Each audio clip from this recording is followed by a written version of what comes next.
इस गणतंत्र पर सुप्रीम कोर्ट से गंभीर चेतावनी सामने आई है। सुप्रीम कोर्ट के जज जस्टिस उज्जवल भुइयां ने भारत की न्यायपालिका की स्वतंत्रता और उसकी विश्वसनीयता को लेकर अपनी गहरी चिंता व्यक्त की है। वे 24 जनवरी 2026 को आईएलएस लॉ कॉलेज पुणे में आयोजित जीवी पंडित मेमोरियल लेक्चर में बोल रहे थे।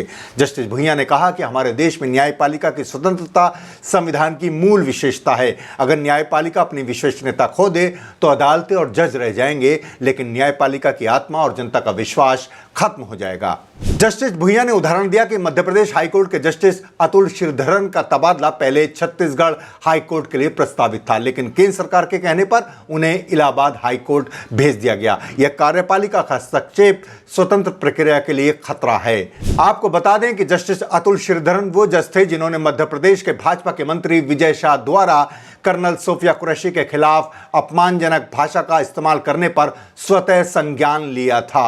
दुर्भाग्य है कि इसी मंत्री को मध्य प्रदेश सरकार ने रतलाम में गणतंत्र दिवस के ध्वजारोहण कार्यक्रम में मुख्य अतिथि बनाया।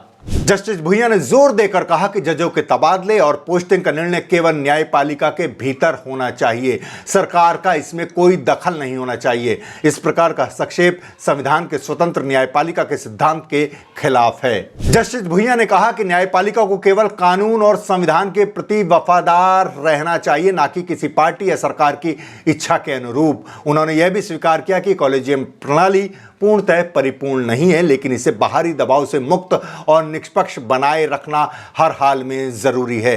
इस भाषण में उन्होंने एक स्पष्ट संदेश दिया कि लोकतंत्र तभी टिक सकता है जब न्यायपालिका स्वतंत्र, निष्पक्ष और विश्वासपूर्ण रहें। जजों को अपने निर्णय में साहस और ईमानदारी बनाए रखनी होगी, चाहे समय की राजनीतिक हवाएं कितनी भी तेज हों। जस्टिस भुइयां का यह कथन सीधे सीधे मोदी सरकार पर हमला है, जो लगातार न्यायपालिका में दखल दे रही है। पुणे से आई ये चेतावनी पूरे देश के लिए महत्वपूर्ण है कि अगर न्यायपालिका की साख कमजोर हुई तो संविधान और लोकतंत्र दोनों को खतरा है।